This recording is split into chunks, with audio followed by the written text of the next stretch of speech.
Hola, ¿qué tal amigos? Muy buenas noches. Yo soy Esdras Chabot y esto es Dinero y Poder. Tras el ajuste del crecimiento del PIB nacional de 3.9 a 2.7 por la Secretaría de Hacienda, esta aclara que no realiza un ajuste al gasto público ni tampoco a la meta del déficit. La dependencia explicó que es debido a que la recaudación está por arriba de lo que habían previsto en comparación con el año pasado. Nos acompaña aquí en el estudio de Dinero y Poder Ernesto Revilla, titular de la Unidad de Planeación Económica de la Secretaría de Hacienda. Muchísimas gracias, Ernesto, por estar aquí con nosotros. ¿Qué tal, Ezra? Muchas gracias por la invitación. Ernesto Adana Macario, Esquetino, buenas noches. A ver, llegan a la conclusión de que en vez de crecer al de 3.9, hay que bajarlo hasta 2.7. ¿Por qué? ¿Qué es o qué los llevó a una reducción que sin duda pues afectaría en principio las propias finanzas públicas, de así pensarlo, por una menor recaudación, ya que habría menos actividad económica? Así es, Ezra. Hace ya casi una semana el INEGI publicó el PIB del primer trimestre del año. Salió más bajo de lo esperado, tanto por la Secretaría de Hacienda como por analistas, y eso hace inevitable en un sentido aritmético reducir el crecimiento a 2.7%.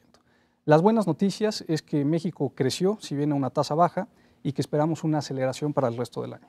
Ahora, el día de hoy aparece este dato en los Estados Unidos de, pues también bastante sorpresivo, de un primer trimestre en donde tuvieron pues, crecimiento negativo, o sea que no solo no crecieron, sino ahora sí se encogieron. Esto sería uno de los indicadores que Hacienda podría decirle, ahora que todo el mundo está muy enojado, que no crecemos, decir, bueno, pues es que si los Estados Unidos no crecen, nosotros tampoco. Sin duda, y nosotros dimos tres razones por qué la economía tuvo un crecimiento lento en el primer trimestre. Uno fue Estados Unidos. Este dato de hoy justamente confirma que Estados Unidos pues, tuvo un desempeño incluso menor de lo que vimos con los datos previos. El segundo factor es el consumo. Hemos discutido mucho sobre el mercado interno. Y el tercer factor, la producción petrolera. Pero el dato de hoy de Estados Unidos viene a confirmar que esa economía estuvo lenta, pero aún así las perspectivas esperamos que sean mejores para el resto del año. Ernesto, independientemente de cómo se comportó la economía estadounidense, el hecho es que también en el primer trimestre nuestras exportaciones mejoraron notablemente. Hay un auge, digamos, importante, evidentemente en lo que es maquinaria pesada, sector automotriz, manufactura fuerte, que digamos ese es el margen de competitividad importante. Y pues entonces nos estamos desvinculando. ¿Qué pasa ahí? Porque el comportamiento ha sido bueno. Ha sido bueno hacia ciertos destinos. Particularmente Estados Unidos tuvo un buen desempeño que pudo haber sido mejor si la economía americana quizás hubiera estado a mejor ritmo. Pero veamos las exportaciones a Europa, a Latinoamérica, tuvieron una caída en el primer trimestre. Y ahí es donde vemos un entorno global que es fundamental para la economía mexicana, que estuvo débil otra vez en el primer trimestre. Casi todos los países de la OCDE bajaron su crecimiento en los primeros meses de este año relativo a los últimos de 2013. Las excepciones fueron México, Alemania, Reino Unido, Japón, y esperamos que ese comportamiento de México pues, se mantenga hacia adelante.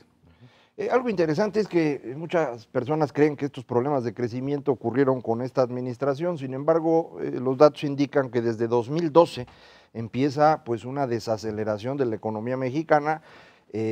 Aquí la apuesta es en qué momento se toca a fondo. Y ahí hay dos sectores que a mí me parece son muy importantes tratar de entender en qué dirección van. Uno es construcción, que fue la que pues hundió a la industria en general, y el otro es el tema de consumo, que aunque algunos creen que tiene que ver con la reforma fiscal y que eso ha producido una caída, en los datos esto no aparece. Es decir, probablemente la gente dejó de tomar refresco, pero a cambio gastó ese dinero en otra cosa, porque el consumo en su conjunto incluso crece en el primer trimestre de este año. Entonces, en construcción y en consumo, ¿qué están percibiendo ustedes hacia adelante? Lo que vemos en construcción es una diferenciación hacia adentro de los datos de construcción. La construcción privada de viviendas sin duda tuvo un muy bajo dinamismo, particularmente el año pasado. La construcción pública debe comenzar a acelerarse por los datos que tenemos ya de gasto público.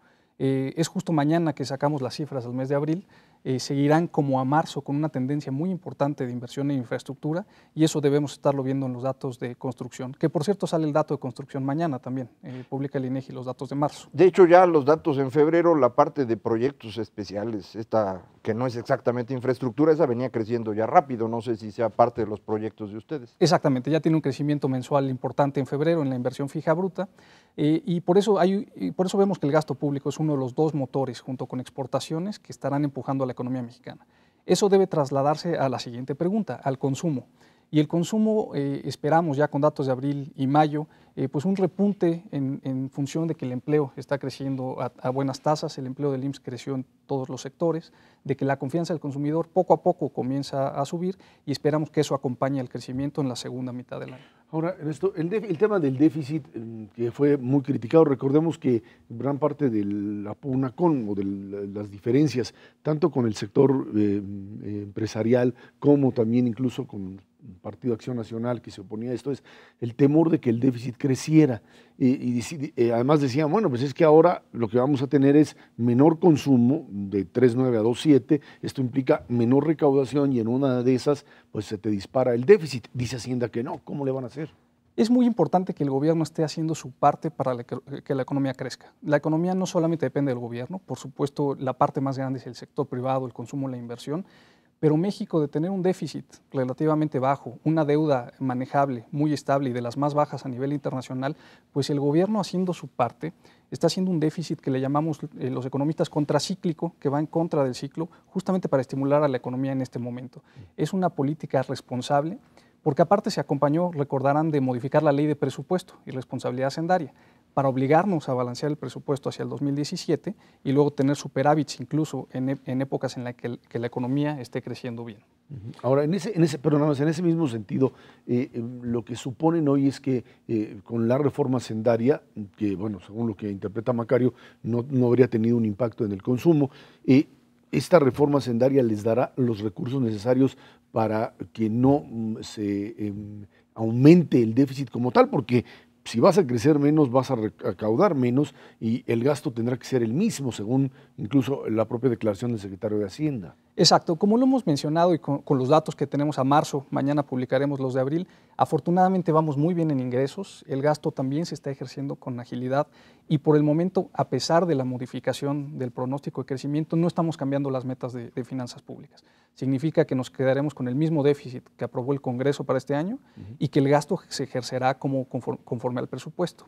Ahora, la reforma hacendaria sí fortalece las finanzas públicas y sobre esa base es con la que se irá reduciendo el déficit, como lo hemos proyectado ya en los criterios de política económica, de manera gradual.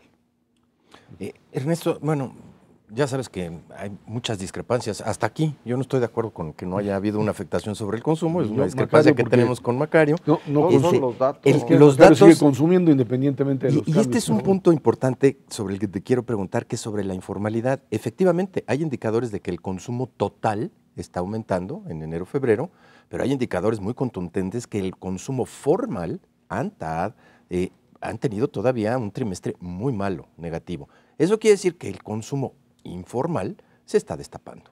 Evidentemente, ahora sí que por pura aritmética. ¿Qué está pasando ahí con el sector informal? Estamos viendo justamente pues un desempeño del consumo que no es el que nos gustaría. Claramente quisiéramos tasas más altas de crecimiento en el consumo. Sí estamos atribuyéndole parte del desempeño de la economía en los primeros meses a un menor dinamismo del consumo, particularmente en aquellos productos que ahora tienen impuestos, las bebidas saborizadas, los alimentos con alta densidad calórica, el impuesto al carbono, que fue un efecto de una sola vez en los precios, por ejemplo, de las gasolinas al principio. Pero también se están vendiendo menos coches internamente en el primer trimestre con respecto al primer trimestre del año pasado. Es una reducción pequeña, pero a final de cuentas es reducción. Sin duda el consumo tiene que acelerarse y en esta perspectiva que tenemos para la economía mexicana, mencionaba yo dos motores que están funcionando bien, las exportaciones, el gasto público, el consumo debería seguir, no estuvo ahí y coincido que los datos débiles en los primeros meses del año y luego la inversión que acompañe a esta historia hacia el final del año. Sin embargo, para el consumo pues es fundamental la inflación que ha disminuido, pues eso contribuirá a una mejor confianza después del pico que tuvimos en los primeros meses del año, la confianza que ya mencionaba yo, las remesas, por ejemplo, que no hemos discutido, también con un mejor desempeño, y esa sabemos que en ciertos sectores y ciertas regiones es un importante determinante. Pero es un factor externo que, así como crece, puede también bajar, no es algo que se pueda controlar, ¿no? Sin duda, pero depende del desempeño de la economía de Estados Unidos y a pesar del dato malo que nos dieron hoy del PIB, en otros datos en el mercado laboral de Estados Unidos, pues se sigue viendo una recuperación. Oye, y en la parte internacional, Ernesto, este mal comportamiento de la economía china, digo, crecer 7.6 fue malo para ellos el año pasado, crecer 7.3 este año también va a estar fatal. están empezando los runrunes de que puede haber una devaluación importante del yuan. ¿Y cómo nos va a pegar eso, especialmente en nuestra competitividad frente a las exportaciones de Estados Unidos? Claro, y es muy importante. Yo coincido que siempre hay que estar pendientes de la economía global. A veces se nos olvida, parece que todo lo que está sucediendo con la economía mexicana pues es único, ¿no? Y particular a nosotros. Pero si vemos cómo está el mundo ahora, fuera de la historia positiva de Estados Unidos para el resto del año, Europa en un problema de bajo crecimiento, muy baja inflación, incluso el riesgo de deflación, las economías emergentes, muchas con importantes desequilibrios macroeconómicos en sus déficits, ya sea de cuenta corriente, déficit fiscal, y China, ¿no? Que claramente es un gigante en la economía mundial. Ahí, ¿qué puede hacer una economía como México para no estar sujeta necesariamente a esos vaivenes? Pues otra vez regresamos a la misma historia, a los fundamentos macroeconómicos que México afortunadamente se sigue distinguiendo, con finanzas públicas estables, baja inflación, altas reservas internacionales, la línea de crédito flexible con el Fondo Monetario Internacional y la historia de las reformas que sí nos está distinguiendo. Entonces regresamos a las bases de nuevo, ¿no? Yo un poquito sobre lo mismo, esto del impacto de la reforma fiscal, que vamos a tardar en darnos cuenta al detalle, porque al interior de los grandes agregados pues todavía no hay información. Efectivamente, refrescos, la comida esta que llaman chatarra, sin duda habrá disminuido su consumo. Decía yo, en el conjunto no noto diferencia. Y lo mismo en inversión, en el conjunto no se nota diferencia, pero escucho historias acerca de una caída importante de inversión en minería, por ejemplo, a donde pues nuestros congresistas se les ocurrió impulsar un impuesto, creo que no muy adecuado, dado el entorno internacional de esta industria. Ahí no hay datos todavía, pero pues ustedes deben estar escuchando qué pasa, cómo va minería, porque ese era un sector pues que había estado creciendo últimamente. Sin duda, y vemos ahí reajustes como suele ser el caso. Las reformas fiscales pues toman tiempo en asimilarse en las economías, ya sea con los impuestos al consumo, con los impuestos al ingreso, y la minería fue un sector que se afectó su régimen fiscal y está transformándose. Ya vemos datos de que la minería no petrolera, lo que no es petróleo, pues va repuntando. Y también en inversión, además de en producción. Todavía no tenemos suficientes datos, pero esperamos que sea la trayectoria, que después de los primeros meses del año los ajustes se hayan hecho y que sea un sector pues que ya haya tocado fondo, por decirlo de alguna manera. La parte de minería petrolera, la producción, la plataforma de petróleo, eso es donde tenemos un reto y vemos que este año pues va a estar abajo de lo que esperábamos. Ahí está el tema, por supuesto, de esta percepción negativa que se tiene en los primeros meses del año, el crecimiento, el ajuste de Hacienda a la baja. Y hay quien dice, bueno, es que hay que esperar a que terminen de aprobarse las leyes secundarias en reforma energética y telecomunicaciones para romper quizás ese círculo vicioso y empezar a hablar ya de datos duros, datos concretos de entrada de capitales, de inversión. ¿A eso está apostando Hacienda el resto del año? Le estamos apostando a que en el corto plazo hagamos las medidas necesarias, se ejecute el gasto público con agilidad, con eficiencia, que la economía global, particularmente Estados Unidos, repunte, pero si vemos el crecimiento de este año, Ezra, y eso lo hemos platicado, pues será un crecimiento igual, ligeramente superior al promedio que hemos tenido en los últimos 14 años. Vamos a crecer 2.7% este año, el promedio era 2.3%, y sin duda para crecer más tenemos que hacer algo diferente, ¿no? Si seguimos haciendo lo mismo, pues la economía mexicana estará en esas tasas de crecimiento. Y ahí es donde entra la agenda de reformas estructurales, que hemos dicho no se notará de la noche a la mañana, no es magia. Se verá la transformación de la economía mexicana con tiempo, pero esa es la historia que nos puede llevar a mayores tasas de crecimiento. Un factor importantísimo en este contexto es la productividad. También hemos visto desafortunadamente que de 1980 a la fecha pues traemos un crecimiento o negativo en muchos periodos o cero. Y sin productividad va a ser muy difícil que efectivamente podamos alcanzar estadios de crecimiento de 5% por año. Exactamente, ese es el diagnóstico. Las economías modernas, grandes, crecen porque crece la productividad. México, a pesar de que la productividad, como ya dijo Ernesto, de hecho ha caído, si ves ciertos periodos, ha crecido porque han crecido el trabajo y el capital, pero tenemos que ser más productivos en utilizarlos de mejor manera. Y ahí es donde la agenda de reformas, de nuevo, a veces ya hemos hablado tanto que perdemos la dimensión de lo que significa, son reformas transformativas que pueden incrementar la productividad en la economía y solo así vamos a poder crecer más de estas tasas que estamos viendo. La idea, en todo caso, es mantener en términos fiscales estas reglas hasta el 2018. Dice así, el sector privado grita que no, que la cambien, Hacienda dice se queda. ¿Se queda? Tenemos un acuerdo de certidumbre tributaria que es fundamental para que los actores, los inversionistas, los consumidores sepan que las reglas del juego no van a estar cambiando. Lo que sí podemos hacer y estamos haciendo es trabajar para ir ajustando de manera administrativa, no legislativa, ir ajustando el día a día, que sea más fácil para el contribuyente. Devoluciones de IVA y devoluciones de IVA que hemos platicado, la interacción de los contribuyentes con el SAT. Ahí se pueden hacer muchas cosas bajo el mismo marco tributario, que aparte llevamos todavía pocos datos, pocos meses, pero que vemos que está funcionando bien con los objetivos que tenía establecidos. Ernesto Revilla, titular de la Unidad de Planeación Económica de la Secretaría de Hacienda, muchas gracias por estar aquí. Muchas gracias por la invitación. Gracias. Buenas noches. Vámonos a una pausa, esto es Dinero y Poder. El gobierno federal ha concentrado sus esfuerzos de seguridad en 3 estados, Michoacán, el Estado de México y Tamaulipas. En este último, el secretario de Gobernación, Miguel Ángel Osorio Chong, anunció la desaparición de la Policía Ministerial del Estado, así como la toma por parte de la Sedena del Centro de Control de Mando y Comunicaciones y Cómputo y más capacitación a las distintas policías estatales. Ahí está el tema otra vez de la seguridad, de la estrategia de seguridad del gobierno, adecuándose a la realidad de cada uno de los estados. En Michoacán, bueno, pues entró directamente con un comisionado y en un periodo relativamente corto consiguió pues desmontar una buena parte, no la totalidad, pero sí una buena parte de la estructura del crimen organizado. Tuvo que lidiar con el tema de las autodefensas, que ahí sigue dando vuelta, pero por lo menos en este periodo se alcanzó a cambiar mucho la percepción de lo que sucedía en Michoacán.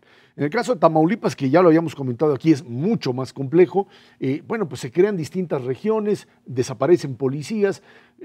Otra vez es el poder del Estado, el poder central, tomando el tema de seguridad y haciendo a un lado a los gobernadores, en este caso al gobernador del estado, bajo el principio de que pues simplemente no tiene la capacidad de imponer directamente el orden. Y en el Estado de México, en donde sí existe la propia figura del gobernador, pero ha tenido que aceptar cambios importantes dentro del gabinete y ha logrado transformar también su relación, digamos, de total independencia a un mecanismo de colaboración con el propio gobierno federal, bajo el principio de que, por un lado, es cierto, le crece los actos de delincuencia del Estado de México y por su propia dinámica interna, y por otro lado, lo que sucede en Morelos y lo que sucede en el propio Michoacán también terminan por trasladarse a Estado de México, pero ahí está, digamos, una estrategia que trata de pues, ubicar cada realidad de cada estado en forma distinta, sin tratar de aplicar un solo mecanismo, digamos, como en el pasado, que se trataban de copiar modelos que a veces pues, no funcionan por las propias características muy particulares del Estado, ¿no? Sí, yo creo que ya finalmente se ha entendido que el problema del crimen organizado no es el narcotráfico. El problema del crimen organizado es que es crimen organizado, independientemente de a qué actividad se dedique, y no puede el Estado mexicano soportar la existencia de grupos de crimen organizado, porque lo que están haciendo es tratar de sustituirlo. Ese es el objetivo de un grupo de crimen organizado en cualquier parte del mundo, y el Estado no debe permitir que eso ocurra. Lo permitimos en varias entidades de este país a extremos como el de Tamaulipas, que yo creo que es el peor caso que tenemos desde hace años. Michoacán se había descompuesto mucho recientemente, y entonces en cada uno de estos estados hay una estrategia un poquito distinta, como tú decías. En Tamaulipas es prácticamente la toma de todo el tema de seguridad por parte de la Federación a través de pues el Ejército en buena medida. Eso no lo podemos hacer en todo el país, simple y sencillamente porque no nos alcanzan los militares, entonces hay que ir administrando la fuerza. En Michoacán se pudo hacer de una manera un poco distinta a través del comisionado, las negociaciones, pero también con la presencia de Policía Federal, sobre todo, y Marina en este lugar. En Estado de México la situación es distinta, no solo porque no habíamos llegado al deterioro de las otras entidades, sino además porque pues, es el Estado que gobernaba el presidente Peña Nieto, donde él no quería ver al actual gobernador. Él tenía pues una preferencia diferente, hubo que abrirle el espacio, entró Erubiel, creo que se había diferenciado mucho del presidente, ya se dio cuenta que ese camino pues no es muy prometedor, ya se regresó, y estamos teniendo problemas serios en Estado de México porque hay una zona que toma la mitad de Michoacán, poco más de la mitad de Guerrero, todo Morelos y parte de Estado de México, en donde los problemas de seguridad existen desde 1800. Entonces es difícil resolver ese problema así nada más. Acaban de linchar un par de policías en el Estado de México. Dicen las autoridades del Estado de México que se trata de talamontes. Yo no lo dudaría, es muy probable, porque ese es un grupo de crimen organizado del que ni nos acordábamos, ¿no? Todo el mundo aquí preocupadísimo con los que siembran marihuana y nadie se preocupa de los que destruyen bosques, que yo creo que salen peor. Y entonces estamos en ese proceso. No es sencillo, creo que la dirección es la correcta, es eliminar a estos grupos que intentan sustituir al Estado, y lo que ocurre es que el Estado mexicano no tiene la fuerza para hacerlo de golpe en todas partes. Entonces por eso las estrategias diferenciadas. Sí, coincido básicamente, a lo mejor hay un tinte específicamente particular al estado de Tamaulipas, evidentemente por la violencia con la que se han manejado los grupos como los Zetas y el Cártel del Golfo, que bueno, han hecho la vida imposible verdaderamente a las familias de la región. Pero lo que viene hacia adelante en términos de crecimiento derivado de la reforma energética beneficiaría en principio a 4 estados fundamentalmente: Tamaulipas, Veracruz, Tabasco, Campeche, que están precisamente en la sonda y dan servicios a todo lo que sería la explotación en aguas profundas, y va a derivar una cantidad de actividad económica brutal en la región. Pero si no tienes un control específicamente sobre el gobierno y digamos sobre el Estado de Derecho de esos 4 estados, especialmente deteriorado en la parte de Tamaulipas, de poco te va a valer tener la mejor reforma estructural que quieras, si no puedes tener las condiciones mínimas de seguridad. Y yo creo que por eso están actuando un poquito antes, bueno, y verdaderamente porque la cosa está tan o igual de desbordada como lo estaba en Michoacán. Desafortunadamente estas cosas toman tiempo, se han visto algunos resultados durante las últimas 2 o 3 semanas, pero sin duda alguna este proceso de incremento de violencia, al menos eso es lo que platica la gente de Tamaulipas, de Semana Santa a la fecha, es verdaderamente imposible. No solamente salir en las noches, sino salir a hacer el súper en regiones específicas. Es el grave dilema que se tiene cuando un Estado controlado por crimen organizado, que tiene de alguna manera un cierto orden, porque finalmente están organizados sí, y claro, saben cómo manejarlo, en el momento en que entra el Estado real, o sea, el poder central, a hacer a un lado al gobernador, que comúnmente o por omisión o por participación termina por ser parte de ese nuevo gobierno del crimen organizado, bueno, pues los espacios se cierran, el ejército entra, la Policía Federal, sustituyen a ministeriales y empiezan a entrar, y entonces los espacios del negocio se reducen y empieza a producirse también un enfrentamiento, no solamente con las fuerzas federales, sino entre ellos mismos. Y por eso luego se dice, pues, ¿para qué se metieron? El grave problema es que si tú permites que estos grupos sigan operando, al rato pues se vuelven ya, como en algún momento estuvieron a punto de trasladar o traspasar los límites del Estado, de cada una de estas entidades, y volverse un poder federal, que eso es lo que pues, sucede en estos países en donde no les ponen un control. Aunque no fuera federal es un problema, es decir, si ya son un poder estatal y son los que imponen su ley en una cierta región, pues eso es estarle incumpliendo a los mexicanos que viven en esa región, pues el acuerdo nacional básico, que es que el Estado debe proveer seguridad, y a cambio de eso es el único que nos saquea mes a mes nuestro 30% de impuesto. Si no lo está haciendo, pues es un problema grave. Ahora, no olvidemos que el magnicidio más importante que tenemos en la guerra contra el narcotráfico, como le quieran llamar, ocurrió en Tamaulipas. Es decir, prácticamente mataron al gobernador. Era todavía el candidato priista, iba a ganar sin duda, porque era un estado en donde no había gran competencia, y fue asesinado y fue sustituido por su hermano, quien es el actual gobernador. Entonces, no estamos hablando de cosas menores, es una situación muy seria, es una pérdida absoluta de control del Estado, donde esto pues a veces no es tan malo.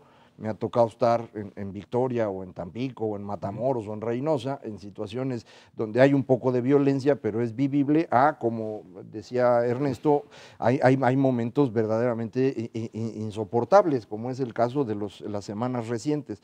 Entonces, creo que sí necesitamos, va a resolverse lo de Tamaulipas de alguna manera, porque es la ocupación del ejército, pero necesitamos que esto se vuelva un sistema, y el sistema requiere... Es que ese es el punto, ¿qué sigue? O sea, literalmente podemos hacer una lista ahorita y ponernos de acuerdo de a ver después de estos 3 en fila, fórmense, le toca a Veracruz, Sí, le nada más toca a que Durango. el problema aquí no es el costo de la entrada, sino No. el costo de la salida. Exactamente. O sea, cómo el gobierno federal termina por hacerse a un lado y decirle ahora sí, gobernador, puedes comenzar a gobernar. Yo creo que uno de los elementos que ha venido incluso a discutirse fuertemente, es un tema que Macario pues insiste en que hay que desaparecerlos a los gobernadores, es este tema del federalismo, que es la idea de que en un momento determinado sea el gobernador del estado el que asuma ese tipo de responsabilidad.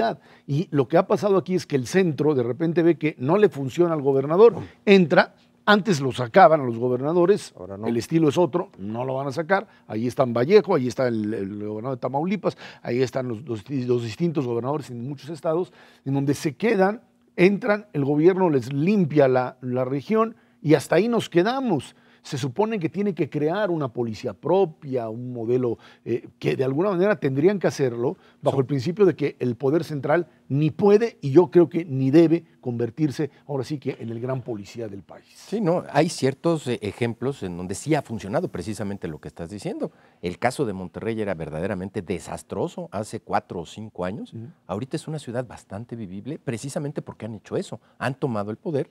No quiere decir que en los primeros meses o inclusive en el primer año entró la Policía Federal, entró en los militares y le metieron 5,500 efectivos a una región en donde prácticamente no había. Ahorita ya hay una policía civil que ha venido ocupando las posiciones, se nota esa masa, pero que no está precisamente en todos los lugares, en todas las ciudades del país. ¿De qué tamaño es esa masa? Y esa es la pregunta de fondo.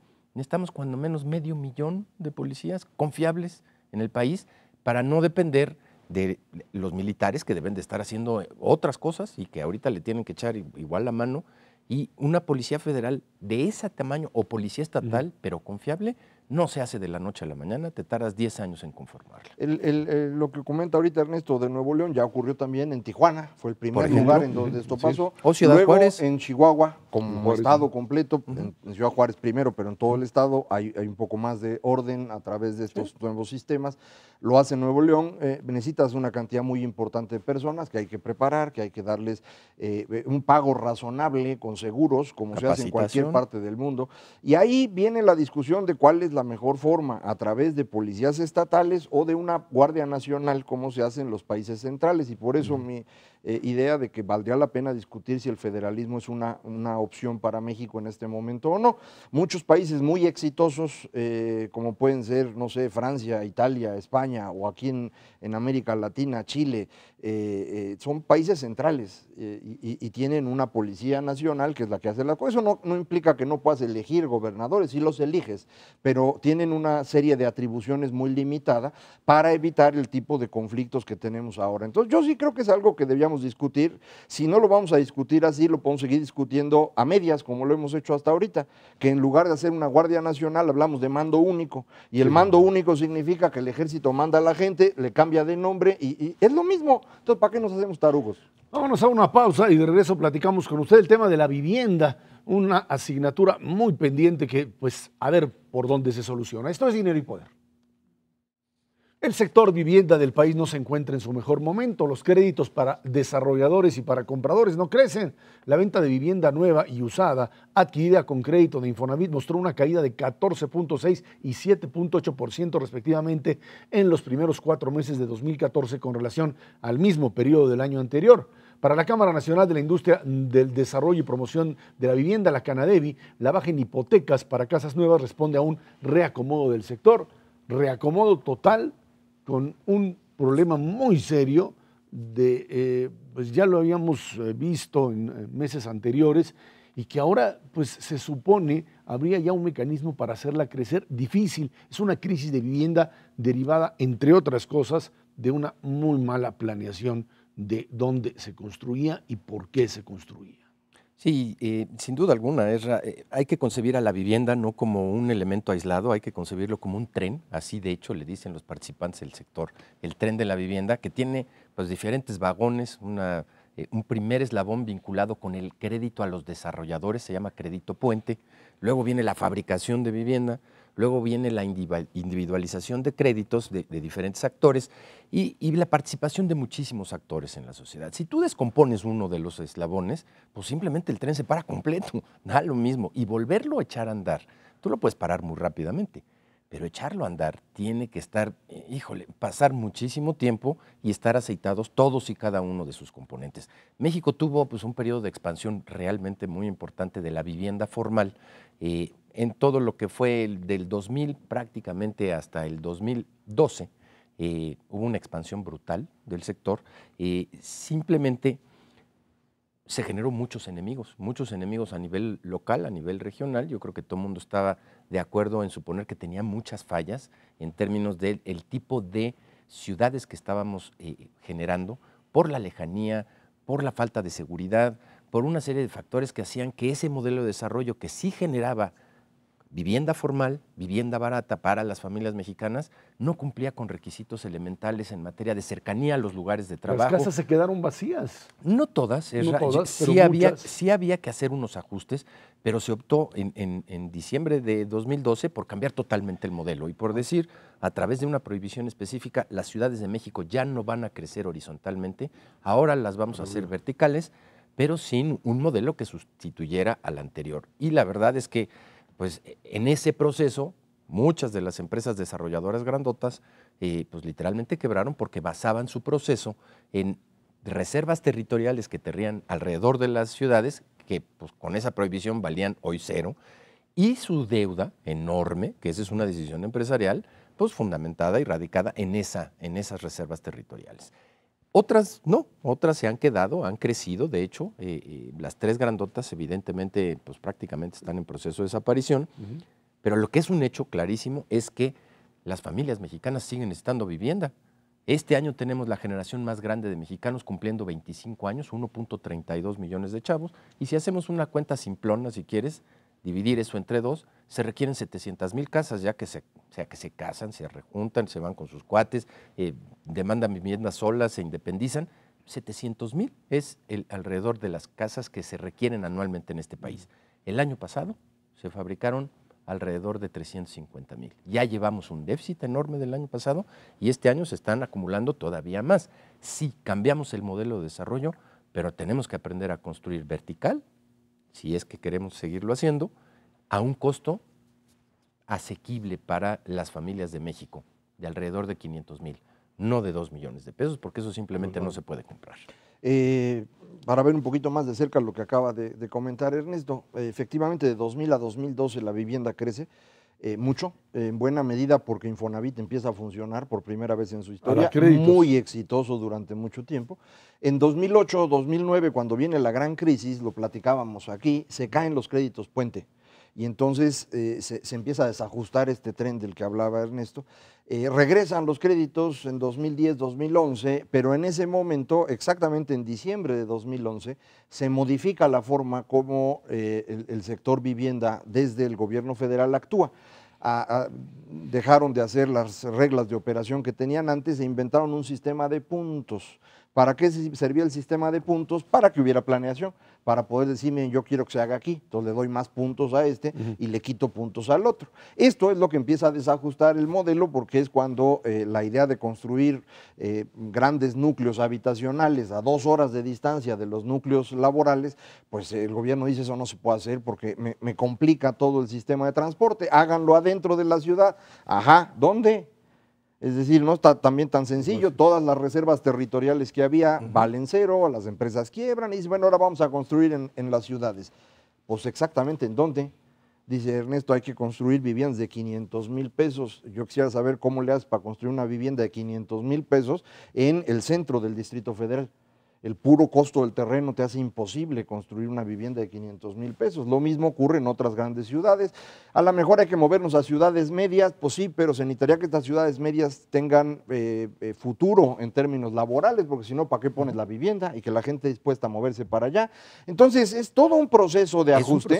Este reacomodo del que habla la Canadevi, pues sí, nada más que es un reacomodo que puede llevarse 10 años. Para crecer verticalmente y olvidar el tema de la obra. No, vertical puede ser horizontal, pero en ciudades medias, no en las ciudades grandotas, ahí ya no hay horizontal. Ahora, si lo vas a hacer vertical, también tienes que cambiar toda la regulación y reglamentación local.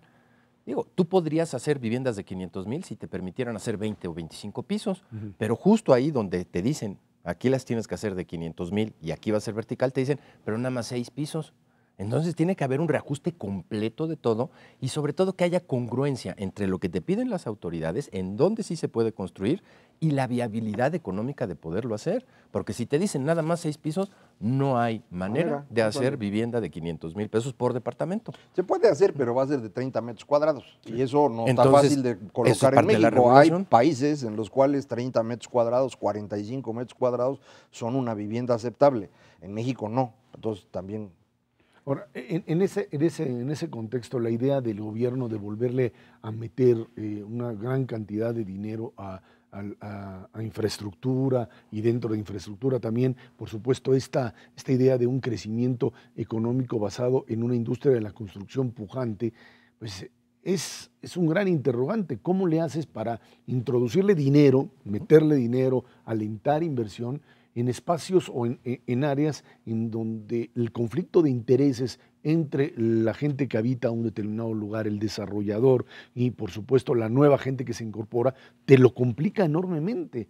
O sea, si tú quieres modificar en el centro de la ciudad o en la colonia Polanco cualquier tipo de están los vecinos que te dicen, son los primeros que te dicen, ¿no? Exactamente. O sea, todo el mundo quiere la gasolinera, pero lejitos de mi casa. O sea, de alguna manera, si tú vas a cambiar toda una estructura, digamos, de crecimiento urbano, pues necesitas cambiar lo que tú dices, las reglas y por supuesto también los mecanismos de supervisión que se han convertido también en una forma muy clara pues de entrarle al billete, ¿no? Le pagas correcto. Y entonces te aparece ahí. Sí, lo que es muy claro es que tú no puedes desarrollar toda una política de desarrollo urbano, valga la redundancia, para definir qué ciudades queremos de aquí al año 2050 sobre la base de una regla que es prohibir que las ciudades se expandan. Necesitas reglas muy específicas, congruentes entre sí, como mencionaba, para ver específicamente cómo le vamos a hacer y qué tipo de ciudades queremos. No está definido todavía. Nada más lo único que has dicho es, no las quiero que se expandan horizontalmente. Ahora, ¿dónde empiezas? Bueno, tienes que empezar en algún lado expandiendo, antes que nada, 2 cosas al mismo tiempo. El crédito puente, para que los desarrolladores efectivamente puedan acceder. Ya se empiezan a dar algunos indicios, sobre todo marzo y abril, de que la banca comercial y la banca de desarrollo empieza a prestar a cierto tipo de desarrolladores para que se fabrique la vivienda. Y le tienes que entrar del otro lado, al final de la cadena, con los subsidios que están contemplados en el Plan Nacional de Infraestructura, precisamente para hacer asequible esa vivienda. A lo mejor no se construye de 500,000, se construye de 750,000 o de 800,000. ¿Quién va a poner esos 300,000? Ahí hay parte de esos subsidios que están contemplados. No necesariamente quiere decir que sea viable el esquema para la eternidad, pero sin duda alguna pues es una manera de empezar a detonar el crecimiento en este sector. Para que pueda uno construir, decías, una estructura nueva, una forma distinta de ver las ciudades, se necesitaría que la federación tuviera el control de este sistema, porque ahorita lo tienen los municipios. Entonces cada municipio hace lo que quiere y es una pachanga espantosa y por eso crearon Pero también quiere desaparecer los municipios, no solamente los estados. No, yo no quiero hacer nada de eso, ya lo hizo el gobierno, ya creó la SEDATU. La Secretaría de Desarrollo Agrario, Territorial y Urbano lo que hace es tomar el control para decirle a los municipios, los lineamientos generales van a ser estos, ya de ahí se pueden mover tantito. Eso ocurre en diciembre de 2012. En diciembre de 2011 habían cambiado reglas de operación. Por eso, en 2013 se derrumba la construcción por completo. Y me imagino que si estos lineamientos de SEDATU ya están y ya los empiezan a usar los municipios, pues podríamos ver resultados. Si lo de SEDATU no está, pues entonces los créditos puente tampoco sirven, porque va a depender de qué tienes que construir. Entonces, sí es importante ver si la Secretaría de Desarrollo Agrario, Territorial y Urbano ya nos dijo, ya dijo a los que van a producir las viviendas, cuáles son los criterios generales con los que se puede trabajar. Porque si esto está todavía dudoso, pues igual consiguen su crédito, compran su terreno, empiezan a construir, cambian las reglas y se vuelve a hundir todo. En principio, y lo primeritito que tienes que hacer es publicar los polígonos de expansión de las ciudades, en donde sí se va a permitir y cómo se... Acaban de sacarlos la semana pasada o antepasada, pero el sector privado está teniendo muchas dudas de cómo están esos polígonos. Porque los cambian. No solamente se los cambian, sino que parece ser que están en lugares en donde efectivamente es muy complicado hacer vivienda. Y en ese contexto tendrá que venir un periodo de ajuste de esas reservas para dónde van a crecer las ciudades o qué tipo de ciudad quieres, para entonces sí definir las reglas con las que puedes entonces jugar. que uses los créditos. Pero eso ya te llevó un año y medio, ¿eh? Y ya llevas un año y medio parado. Sí. Lo que pasa es que o estableces políticas de planeación que te permitan en el mediano plazo continuar el proyecto, porque si no, lo único que estás haciendo es posponer el conflicto una No, vez más. déjame decirte qué estás haciendo. Tú puedes definir por decreto, no se expanden las ciudades, pero si no generas y fabricas las casas, la gente va a vivir en algún lado. Y entonces vas a tener el peor de los escenarios posibles, que son ciudades perdidas alrededor de la ciudad. Que es lo que Originales. tenemos ya ahorita. Es lo que, claro, es lo que tenías en los 60s. Vámonos a una pausa, de regreso platicamos con usted el tema Unión Europea, elecciones al Parlamento, problemas serios para este proyecto de unidad de Europa. Esto es Dinero y Poder. El fin de semana se realizaron elecciones en Europa, precisamente para elegir a los integrantes de la Eurocámara. Europa se enfrenta a un nuevo panorama político con el castigo a los dos grandes partidos del continente, los populares conservadores y los socialdemócratas, así como el crecimiento de los llamados antieuropeístas y euroescépticos, tanto de la derecha como de la izquierda. Creo que ahí está un punto importante. Lo hemos platicado en otras ocasiones con respecto a la crisis en Europa. Europa ya está remontando en este momento a lo que serían los peores 3 años creo que ha tenido desde la posguerra. En este concepto además de reconocimiento de que la única salida para una Europa que pueda competir y que pueda convivir era esta idea supranacional. El siglo XX fue para Europa el siglo de las masacres nacionalistas y de superioridades, etcétera. Optan después de la caída del muro, bueno, desde antes un poquito, pero ya desde la caída del muro, por este concepto de una sola Europa abierta, democrática, pero en el momento en que se les viene encima la crisis económica fuerte, reaparece esta idea, pues, dicen algunos simbólica, yo diría que más retardataria, de voltear al pasado y volver a decir el modelo cerrado, el nacionalismo interno, es suficiente como para volver a rescatar a esta Europa de la situación de crisis.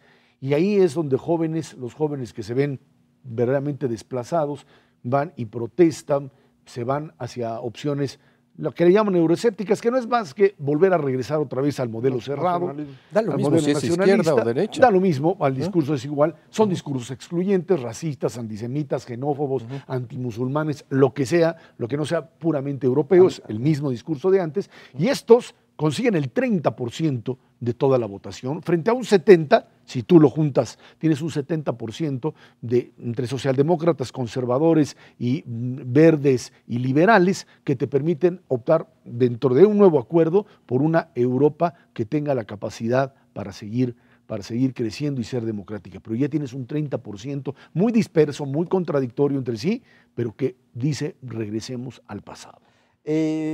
Sí, estamos justo a un mes de celebrar 100 años o de recordar 100 años del asesinato de Francisco Fernando, que un mes después, o sea, dentro de 2 meses, festejaremos 100 años o celebraremos 100 años del inicio de la Primera Guerra Mundial que destruyó a Europa. A la Segunda Guerra fue una continuación de eso. Y como bien dices, lograron los europeos ir encontrando un camino para dejar de matarse. Esto es algo impresionante, sobre todo viendo la historia anterior. No es únicamente que en el siglo XX se mataron mucho. Si se va uno 300 años antes, a la Guerra de los 30 años, fue peor que la Primera Guerra Mundial. Lo que pasa es que no nos acordamos porque no estuvimos. Entonces, eran miles de años de enfrentamiento, más cuando menos 1000 años de enfrentamiento continuo, lo resuelven con esto. Ahora hay elecciones. La elección anterior a esta ocurrió en 2009. Y en 2009 no había crisis en Europa. La crisis en Europa ocurrió en 2011, cuando el gobierno de Estados Unidos se enfrentó al techo de endeudamiento, todo el mundo se puso nervioso y que se hunde Europa. En 2009 todo el mundo volteaba a ver a los gringos y decía, vota, qué mal están esos güeyes. No, pues, espérate. Entonces, esta votación de 2014 ocurre ya cosechando este sufrimiento. ¿Quiénes se enojan? Pues los jóvenes se enojan y deciden votar fuera del sistema, no necesariamente todos ellos como un regreso al pasado, sino como una muestra de descontento generalizado que lo que busca son soluciones fáciles. Y las soluciones fáciles pues son como el nacionalismo, por ejemplo, que ese es el caso del Frente Nacional en Francia, que es la derecha, el Le Pen. O los sectores neonazis abiertamente en Grecia, por hay uno en Alemania, en Austria, nazi, y en Hungría y en Austria. Hungría, sí, toda esta zona del este.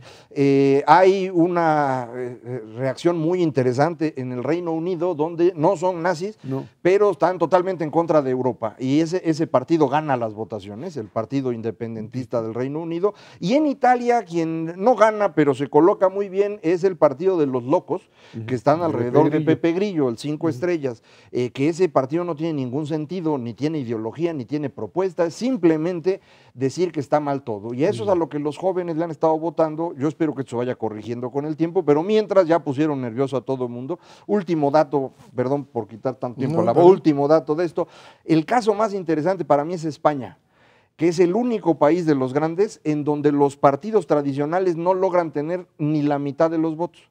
En todos los demás, en Alemania, en Francia, en Italia, los partidos grandes siguen teniendo la mitad al menos de la votación. En España no lo lograron. El Partido Popular y el Partido Socialista Obrero Español tuvieron en conjunto menos de la mitad de los votos, y esto para el caso de España se vuelve muy interesante porque es una ensalada de partidos. Sí, nada más que hay que entender que la votación era para el Parlamento Europeo, la agenda es diferente, el nivel de votación es distinto, pero finalmente ahí lo que se estaba decidiendo es qué se hace con Europa, y así votaron. Pero y hay que reconocer, a mí me parece perfectamente explicable, porque España tiene una tasa de desempleo abierta cercana al 25%, y entre jóvenes menores de 30 años más de 50%, lo cual pues están enojados, y es una suerte de desesperación el no poder encontrar un trabajo ya desde hace una buena cantidad de años. Para mí está bastante claro que es un peligro constante y sonante, sobre todo para lo que viene. Europa sí va a tener un periodo prolongado de crecimiento, pero muy bajo. Estarán creciendo 1% si bien les va, como son en su conjunto en este y el próximo año, y periodos de expansión del 2%, yo creo que los van a ver hasta dentro de 3 o 4. Tuvieron demasiada expansión de sus salarios durante muchísimos años, 10, 12 años, y prestaciones, y ahora no saben qué hacer con esa desventaja competitiva que tienen frente a otras regiones del mundo. Y hay dos maneras de hacerlo: o se bajan nominalmente el salario, o se quedan en un periodo muy prolongado de desempleo hasta que vuelvan a recuperar los niveles de productividad. No hay otra manera. Y te garantizo una cosa, ningún país por sí solo, tal vez Alemania, puede competir contra los grandes bloques que hoy por hoy son los grandes competidores a nivel internacional. Yo veo muy difícil que España, que Francia, solitos, separados, porque dependen entre sí de la relación económica que han venido constituyendo. Bueno, el caso alemán también es el caso en donde el partido socialdemócrata se cae, pero el partido de Angela Merkel se mantiene. También hay que recordar que finalmente Alemania es la menos dañada de toda la crisis. ¿Ha crecido? Pero yo creo que hay un elemento que una vez se lo escuchaba en el argumento a Macario y que es importante, este problema de la crisis generacional, de una Europa que creció todavía bajo el modelo del Estado asistencial, que resultaba realmente importante. Todo el mundo se deslumbraba de ver los servicios y el tipo de apoyos que tenía la población, pero el problema es que resultó incosteable ya en un momento determinado, y ahora pues están estos jóvenes sin empleo financiando, subsidiando a una población adulta mayor que ya no trabaja y que se retiró joven y que representa un detonador muy, muy difícil de controlar para un eventual estallido social. Y frente a eso los gobiernos no han sabido qué hacer. Es un poco lo mismo que decía Ernesto, eran salarios y eran prestaciones espectaculares que a nadie se le ocurrió que no se iban a poder pagar porque pensaban que todo el mundo se iba a morir a los 66 años, y la raza pues está aguantando hasta los 80. Pero yo creo que la idea no era eso, porque sabían que su nivel de su esperanza de vida era muy alta, simplemente confiaban en el crecimiento, en un crecimiento económico que les diese la posibilidad de seguir manteniendo el estado asistencial, lo que no sucedió. Si eso pensaban, entonces sus cálculos son peores de lo que yo me imaginaba, pero en cualquier caso, frente al problema que haces, lo que se hizo en España, por ejemplo, es que los del Partido Socialista Obrero Español no tenían ni idea, dijeron que no había crisis, todo se vino abajo, entró el nuevo y tampoco supo qué hacer, y entonces por eso cosechan lo que cosecharon. En Francia es peor. En Francia sí entra el señor Hollande porque él traía la neta revelada, su amigo Piketty, el que escribió el libro chafa le dice que hay que poner un impuesto grandote a los de altos ingresos, con eso va a resolver el problema, y el resultado es que la votación del Partido Socialista francés El 14%. en esta elección quedó abajo, abajo por 10 puntos de lo que obtuvo la ultraderecha. Esto es una tragedia, y esa tragedia se la ganó él solito, el señor Hollande, no solo por esta cosa, también sus actitudes, pero no importa. Cada uno de los gobiernos tiene un impacto también en esta votación, no es solo el caso europeo en su conjunto. Las reacciones son reacciones muy claras frente a una reacción en España de un partido que puede ser antieuropeísta o lo que puede suceder en Holanda o en Suecia. El caso francés es dramático porque el discurso que termina ganando es un discurso del neofascismo. Francés de la vuelta es Le Pen, ahora con Marine Le Pen disfrazada de demócrata, convirtiendo a Francia otra vez en la Francia que nadie quiere ver, que es esa Francia de la intolerancia. Y nadie se acuerda, pero el país antisemita antes de la Primera Guerra Mundial era Francia. Era Francia. Entonces, ahora es Bélgica, ¿no? La parte importante es que no se nos olvide cómo fue que se nos destruyó Europa alrededor de la Primera Guerra Mundial. Y la apuesta es Unión Europea, democracia, desarrollo, ¿sí? Integración, fuerza supranacional, no tienen de otra. Sí, no tienen de otra, porque la historia consistentemente ha señalado que si se quieren desviar de eso, se arman. Y se arma permanentemente. Ernesto Cervera, Macario Esquetino, muchísimas gracias. Gracias a usted que nos ve y nos escucha todos los jueves aquí a las 10 de la noche en Canal 11 Dinero y Poder. Estamos en la radio Noticias MBS en el 102.5 del FM de lunes a viernes de 5 a 7 de la noche. Por nuestra parte, muchas gracias y muy buenas noches.